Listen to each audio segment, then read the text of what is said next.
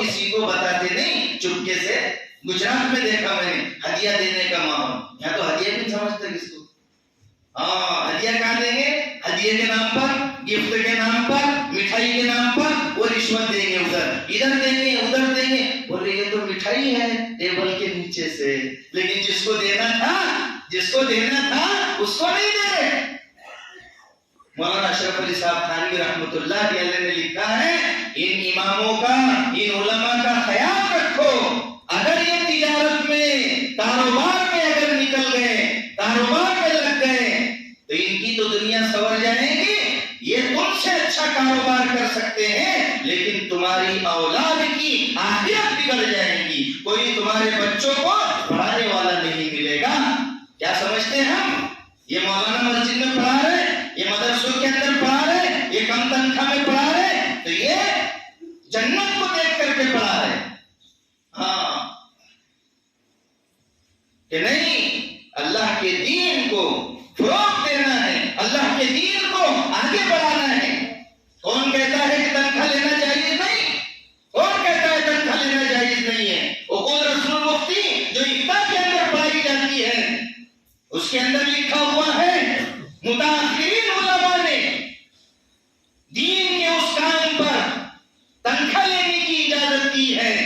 تعلیم قرآن پر، اگر تعلیم قرآن پڑھانے پر، اسی طریقے سے اذان دینے پر، امامت کرنے پر تنخواہ لینا بالکل جائز ہے.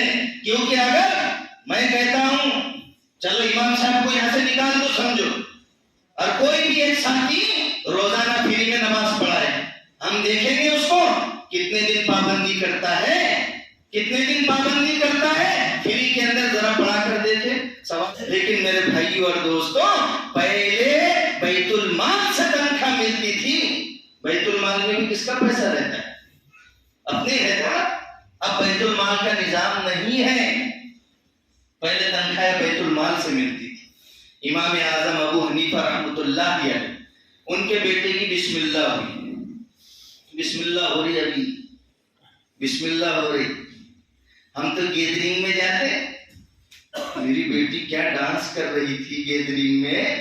ہاں گیدرنگ میں جاتے لیکن مدرسے کے جلسے میں نہیں آتے، مدرسے کے جلسے میں نہیں آتے. گیدرنگ میں جاتے، اسکولوں کے پروگرام میں جاتے. بچہ تھوڑا سا انگلش پرفر بولتا تو بڑی خوشی ہوتی، ماسٹر کو گفٹ دیتے، اس کا خیال رکھتے. لیکن یہاں مدرسے میں جو استاد پڑھاتا ہے، مکتب میں جو استاد پڑھاتا ہے، اس کا کوئی خیال نہیں. تو امام اعظم ابو حنیفہ بڑے آدمی، امام ہے ہمارے، کیا ہے؟ امام ہے. 75% لوگ امام اعظم ابو حنیفہ رحمۃ اللہ علیہ کے مسلک کے ماننے والے ہیں. پوری دنیا میں جب اس کی بسم اللہ شروع ہوئی، کیا بسم اللہ، 10,000 درہم دیے استاد. کتنے؟ آج کے حساب سے حساب لگا لینا، چاندی کا درہم ہوتا ہے کتنا دیے؟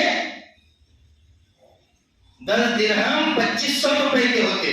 چاندی کا حساب بدلتے رہتا. 10,000 درہم دیے. کتنے؟ 10,000. ہم بھی دے رہے ہیں 10,000 بولے مولانا، وہ درہم تھے، یہ صرف 10,000 ہے. امام اعظم ابو حنیفہ نے دیے. کسی نے کہا، انہوں نے کہا حضرت، بولے اگر میرے پاس اس سے زیادہ بھی ہوتے نا تو میں وہ آپ کو دے دیتا، کیونکہ آپ نے میرے بچے کو اللہ کا نام پڑھایا ہے. بسم اللہ الرحمن الرحیم. ایک شخص کو قبر میں عذاب ہو رہا تھا، شاید عیسیٰ علیہ السلام کا واقعہ ہے. ایک شخص کو قبر میں عذاب ہو رہا تھا، تو ادھر سے عیسیٰ علیہ السلام گزرے تو دیکھا کہ اس کو عذاب ہو رہا ہے. لیکن جب ادھر سے واپس آئے تو دیکھا کہ عذاب ہلکا ہو گیا. تو اللہ تعالیٰ سے پوچھا، ہے اللہ، ابھی تو عذاب ہو رہا تھا اس کو، اور عذاب کیسے ہٹ گیا؟ کہا کہ اس نے مکتب میں بسم اللہ الرحمن الرحیم پڑھا، اس لیے اس نے بسم اللہ میں مجھے یاد کیا، مجھے رحمان کہا، مجھے رحیم کہا، اس لیے میں نے اس کے باپ کو بخش دیا. یہ کہاں پڑھایا جاتا ہے؟ مدرسوں کے اندر، مکتب کے اندر پڑھایا جاتا ہے. وہ استاد جو ساری چیزوں سے ہٹ کر، ساری چیزوں سے کٹ کر ہمارے بچے کو کیا کر رہا ہے؟ پڑھا رہا ہے، اللہ سے ملا رہا ہے. تو میرے بھائیوں اور دوستوں اس کا خیال رکھنا ہماری اہم ذمہ داری ہے، اہم ذمہ داری۔ یہود و نصارہ میں دیکھو، ان کے پادری کو ہفتے میں ایک مرتبہ آتا وہ چرچ میں، لیکن کتنا اکرام کرتے وہ لوگ۔ ہمارے ہندو بھائیوں کے اندر دیکھو، برہمن جو پنڈت جی آتے ہیں ان کو لینے کے لیے کار جاتی ہے، جب شادی لگتی ہے ان کو لینے کے لیے کار جاتی ہے، اور مولانا کو کیا کہا جاتا، اس کو لایا جاتا، پورا خیال رکھا جاتا اور پورے ادب و احترام کے ساتھ اس کو روانہ کرتے ہیں۔ اسی طریقے سے میت کے وقت میں بھی اس کی ساری جو ہے تو آؤ بھگت کی جاتی ہے، اور یہاں پہ امام صاحب کو 10:30 بجے آتا ہے، خاموشی سے 10 بجے حاضر ہونا منڈپ میں۔ امام صاحب کو کیا ہوتے 10 بجے حاضر ہونا، وہ بھی موٹر سائیکل نہیں بھیجیں گے، کچھ نہیں بھیجیں گے، بس وہ بستہ لے کر آ رہے بیچارے امام صاحب لٹکاتے ہوئے آ رہے۔